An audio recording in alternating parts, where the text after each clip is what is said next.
Hello दोस्तों, स्वागत है आपका इस वीडियो में। तो यहाँ पे हमें कहानी की शुरुआत में एक शिनोबी का सीन दिखाया जाता है जिसका नाम होता है गाबी मारू। अब यहाँ पे उसको एक सजा दी गई होती है जिस वजह से उसको जान से मार दिया जाएगा। लेकिन ये एक ऐसा इंसान होता है जिसकी ना ही गर्दन कटती है, इसको जला दिया जाता है लेकिन उसके बाद भी ये जलता नहीं है और ऐसा लगता है कि इसके ऊपर एक श्राप है जिस वजह से ये कभी मर नहीं सकता। हमें दिखाया जाता है कि उसकी एक इंटेरोगेटर होती है और वो उससे पूछताछ कर रही होती है उसकी लाइफ के बारे में। वो अपनी इंटेरोगेटर को बताता है कि वो इवागाकुरे विलेज में शिनोबी ट्रेनिंग पे गया था, जिसके बाद उसके अंदर सुपर ह्यूमन स्ट्रेंथ आ गई और उसकी बॉडी काफी ज्यादा ताकतवर बन चुकी है। जिसके बाद वो एक किलर बन गया था। उसने आज तक काफी सारे लोगों को मारा है, लेकिन क्योंकि उसके चीफ उसको पसंद करते थे तो गाबी मारू की शादी चीफ की बेटी के साथ हो गई थी। अब यार उसकी शादी तो हो गई थी लेकिन वो कहता है कि जो उनकी बेटी थी ना वो काफी बेवकूफ थी, जिस वजह से यहाँ पे जब वो चीफ के पास गया इजाजत मांगने के लिए यहाँ से इस विलेज को छोड़ के जाने के लिए, तो यार यहाँ की अथॉरिटीज ने उसको धोखा दे दिया और बेसिकली उसको वहां से जाने नहीं दिया। और भाई बस यही क्राइम था उसका कि वो इस विलेज से जाना चाहता था, इस वजह से अब उसको सजा दी जा रही है जान से मारने की। एनीवे यहाँ पे हमें दिखाया जाता है अगले दिन से उसके ऊपर और भी कई टेक्निक्स अपनाई जाती है उसे खत्म करने के लिए, लेकिन भाई किसी भी चीज को कोई फर्क नहीं पड़ता। एक सीन हमें ऐसा भी दिखाया जाता है जहाँ पे गाबी मारू खुद मरना तो चाहता होता है लेकिन फिर भी वो मरने से अपने आप को रेजिस्ट कर रहा होता है और ये बात उसकी इंटेरोगेटर नोटिस कर लेती है। तो फाइनली यहाँ पे ये लोग गाबी मारू को एक ऐसे फाइनल स्टेज पे लेके आ जाते हैं जहाँ पे उसका मरना तय है। ठीक है, अब यार गाबी मारू को पता होता है मतलब कि उसे कोई मार नहीं सकता है, लेकिन जब वो यहाँ पे आता है तो वो देखते हैं उसके सामने उसकी इंटेरोगेटर खड़ी होती है जो कि होती है यामाडा असाइमोन सागेरी। अब वो यहाँ पे यामाडा क्लैन से बिलोंग करती है और ये लोग यहाँ पे स्वॉर्ड टेस्टिंग भी करते हैं और साथ में एग्जीक्यूशनर का भी काम करते हैं। ठीक है, तो भाई मतलब लगा लो ये स्किल्ड स्वॉर्ड्समैन है।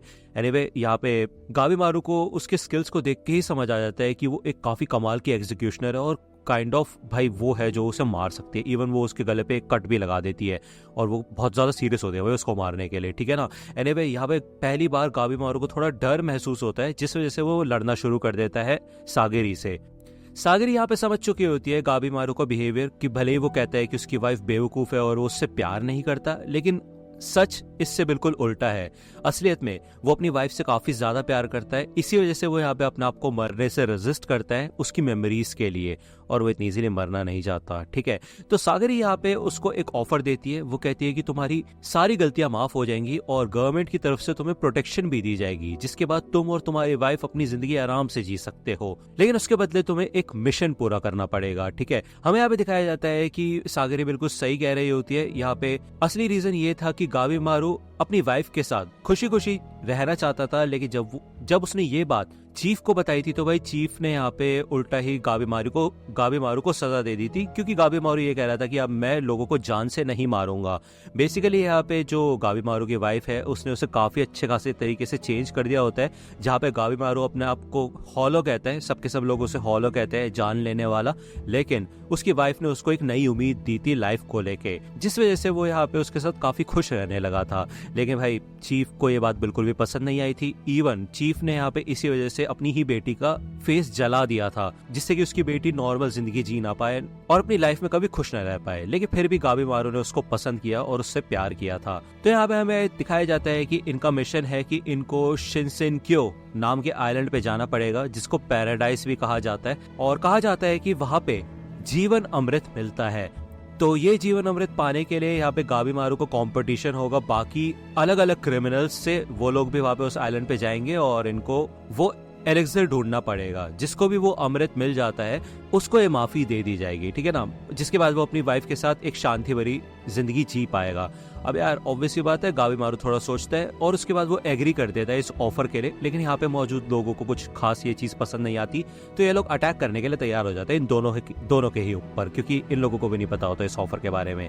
तो भाई गाबी मारू यहाँ पे फाइनली अपने निंजित्सु का इस्तेमाल करके इन सबको मार डालता है। सागरी समझ जाती है उसको देख के कि ये कितना ज्यादा खतरनाक इंसान है। हमें दिखाया जाता है कि सागरी अपने बचपन को याद करती है। वो देखती है कि कैसे उसके डैड एक कमाल के एग्जीक्यूशनर थे कि मतलब सामने वाले को मारने के बाद भी उसको पता भी नहीं चलता था कि वो कब मर गया। मतलब इतना स्मूथली उसके डैड एग्जीक्यूट कर देते थे किसी भी इंसान को, और वो वैसा ही इंसान बनना चाहती थी।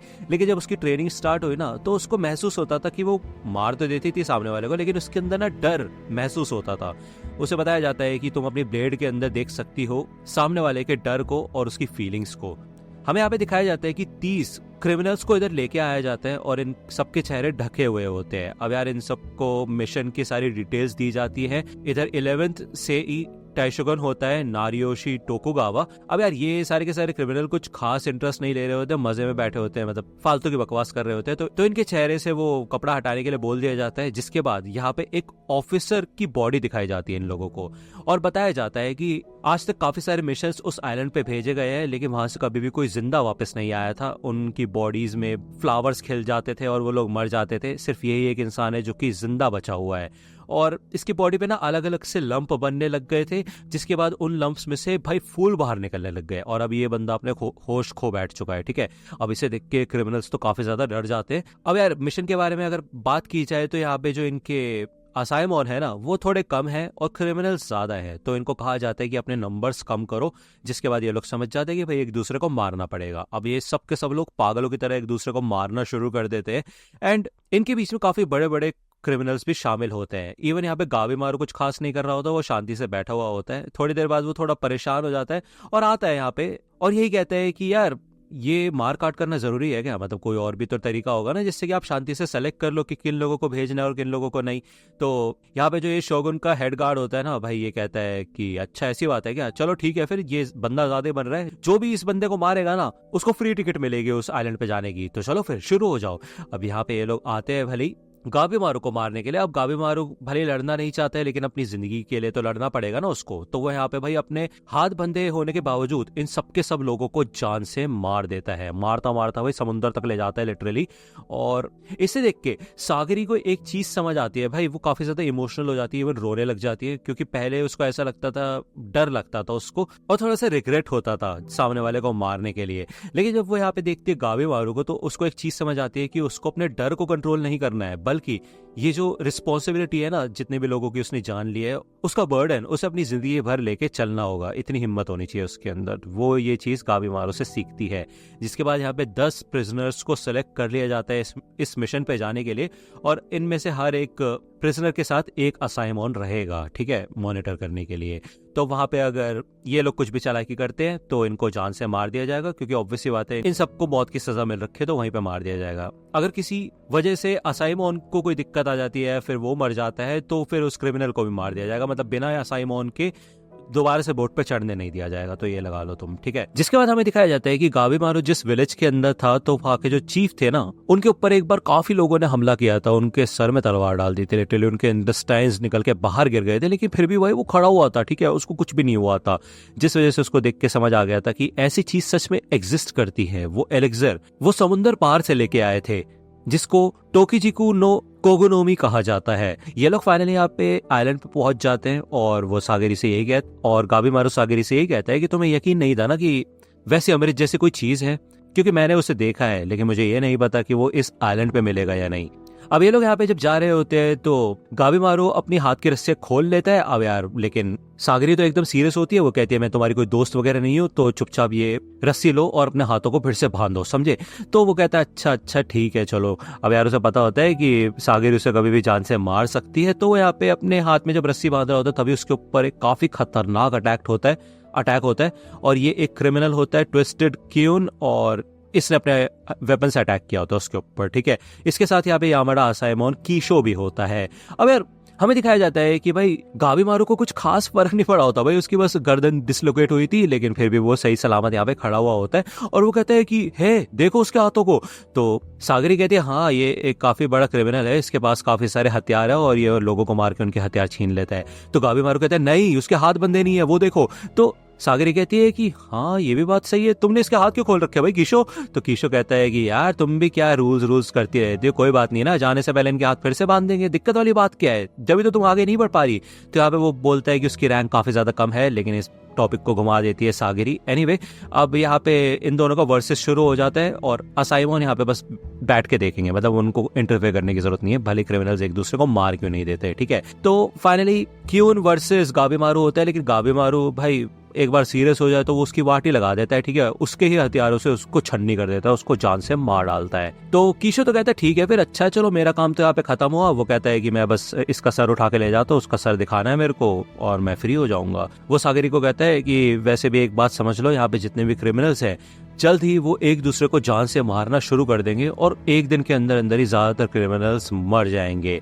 जिसके बाद जो इवाकाकुरे है ना, वो खुद यहाँ पे आएंगे। तो भाई तुम लगा लो, इवाकाकुरे काफी ज्यादा खतरनाक लोग हैं और ऑब्वियसली बात है वो यहाँ पे आएंगे तो इन क्रिमिनल्स को तो मार ही देंगे। तो गाबीमारू को पता होता है कि भाई ये उसका चांस है एलेक्से ढूंढने का, तो उसे जल्दी से जल्दी ये खेल खत्म करना पड़ेगा क्योंकि वो अपनी वाइफ के पास जाना चाहता है। एनीवे कीशो जब यहाँ से चला जाता है ना, तो गाबीमारू छूटते साथ ही सागरी के ऊपर अटैक कर देता है क्योंकि वो यही सोचता है कि वो अकेले चला जाएगा एलेक्से ढूंढने के लिए और वो बार बार सागरी से नहीं निपट सकता। तो यहाँ पे इन दोनों का भी वर्सेस शुरू हो जाता है। थोड़ी बहुत ये लोग बातचीत करते हैं लेकिन एंड में गाबीमारू अपर हैंड ले लेता है, वो सागरी की तलवार को तोड़ देता है और उसे जान से मारने वाला होता है, लेकिन कुछ रोक लेता है उसको। ठीक है, एक बार को तो उसको अपनी चीफ की बातें याद आ रही होती है कि इमोशन जैसी कोई चीज नहीं होती, अगर तुम्हें ताकतवर बनना है तो तुम्हें जान से मारना पड़ेगा लोगों को। ठीक है, वही दूसरी ओर उसकी वाइफ होती है जो कि उसे ये बोलती है कि कभी कभी किसी को जान से ना मारना भी अच्छी बात होती है। ठीक है ना, तो बेसिकली ये तो अलग अलग चीजें, दो अलग अलग ओपिनियन है, जिस वजह से यहाँ पे गाबीमारू रुक जाता है। यही चीज सागरी उसको रियलाइज कराती है कि तुम मेरे ख्याल से हॉलो नहीं हो, तुम वैसे इंसान नहीं हो क्योंकि तुम्हारे अंदर भी वो इमोशंस है। वो ये चीज पहले भी देख चुकी होती है। ठीक है, और वो अपनी वाइफ से असली प्यार करता है, वही उसकी असली स्ट्रेंथ है, ना ही उसकी वीकनेस। ओके, दूसरी ओर यहाँ पे हमें क्रिमिनल टामिया गांडेत्सुसाई का सीन दिखाया जाता है और हमें दिखाया जाता है कि एक अजीब सी बटरफ्लाई उसको काट लेती है। जब वो देखता है कि उसका चेहरा इंसान जैसा है ना, तो वो छूटते साथ ही अपने हाथ को ही काट डालता है। अब भाई तभी उसका हाथ यहाँ पे ट्रांसफॉर्म हो जाता है, उसके हाथों में फ्लावर्स उग जाते हैं। तो उसने सही डिसीजन लिया अपना हाथ काट के। यहाँ चारों तरफ काफी सारी ऐसी बटरफ्लाईज होती है। इवन यहाँ पे तभी काफी सारे बड़े बड़े मॉन्स्टर्स आ जाते हैं भाई, अजीबोगरीब शक्ल के।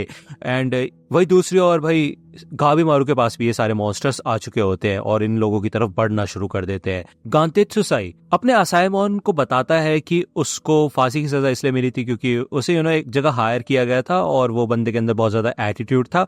और भले गांतेत्सुसाई को ड्रैगन स्लेयर कहा जाता है, लेकिन वो बंदा उसे कहता है तुम असली के ड्रैगन को थोड़ी ना मार सकते हो। इवन उसको एक रिवॉर्ड मिला होता है इस बंदे को कि मतलब ड्रैगन लगा होता है उसके दरवाजे के पास, तो वो उसी को काट देता है बीच में से। ठीक है ना, बस इतनी सी चीज के ऊपर उसको क्रिमिनल बना दिया गया, बट चलो ठीक ही है। एनीवे ये लोग यहाँ पे अभी साइलेंट पे होते हैं, आपको पता ही है। ठीक है ना, जिसके बाद ये लोग यहाँ पे एलेक्सर को ढूंढने के लिए चले जाते हैं और साथ में वो अपने असाइमोन को यही बताता है, इसके असाइमोन का नाम फूची है। ठीक है, उसे यही बताता है कि वो यहाँ पे बाकी सारे क्रिमिनल्स को भी जान से मार देगा। मतलब ये सारे क्रिमिनल्स एक जैसी ही बातें सोच रहे होते हैं। एनीवे यहाँ पे हमें फिर से अभी का सीन दिखाया जाता है। गाबीमारू और सागरी दोनों तरफ से यहाँ पे इन अजीब अजीब क्रीचर्स से घिर चुके होते हैं। इवन यहाँ पे बड़े बड़े क्रीचर्स भी होते हैं, ये मॉन्स्टर्स। ठीक है, जिनके फीचर्स कुछ बुद्धा जैसे लग रहे होते हैं। ठीक है, यहाँ पे तभी एक मॉन्स्टर आता है और वो गाबीमारू को बुरी तरह से जख्मी कर देता है भाई। और ये देख के सागरी भी शौक हो जाती है, वो कहती है इसका तो ये है कि तुम्हें भी चोट लग सकती है यार। अब यार गाबीमारू को शिनोबी का एक रूल याद आता है कि जब हमें सामने वाले दुश्मन के बारे में नहीं पता होता है तो हमें उससे नहीं लड़ना चाहिए। तो वो ये चीज समझ जाता है, वो ये सोचता है कि उसे यहाँ से भाग जाना चाहिए, लेकिन क्या वो अकेले भागे या फिर सागरी को साथ लेके भागे। एनीवे यहाँ पे ये लोग चारों तरफ से घिर चुके होते हैं, तो भागने का तो कोई सवाल उठता नहीं है।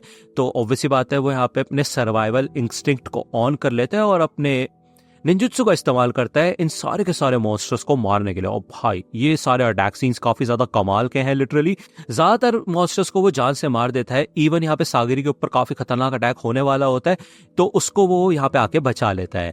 लेकिन उसको बचाने के चक्कर में यहाँ पे पीछे से उसके ऊपर अटैक होता है। तभी उसको बचाने के लिए यहाँ पे यामाडा असाइमोन गेंजी आ जाता है। उसके साथ साथ यहाँ पे भाई असाइमोन सेंटा भी होता है और ये लोग निंजा क्रिमिनल यूजुरिहा के साथ होते हैं। तो इन लोगों ने यहाँ पे गाबीमारू को जान से बचा लिया होता है। अब गाबीमारू पूछता है कि तुम यहाँ पे, लेकिन इतने में उसको याद आता है उसकी वाइफ ने उसे बताया था कि जब तुम्हारी कोई मदद करे तो उसको शुक्रिया अदा बोलो। तो यहाँ पे शुक्रिया अदा करता है इन लोगों का। मतलब असलियत में वो काफी खतरनाक इंसान है, लेकिन उसकी वाइफ ने सच में उसे काफी ज्यादा अच्छा इंसान बनाने में मदद की होगी।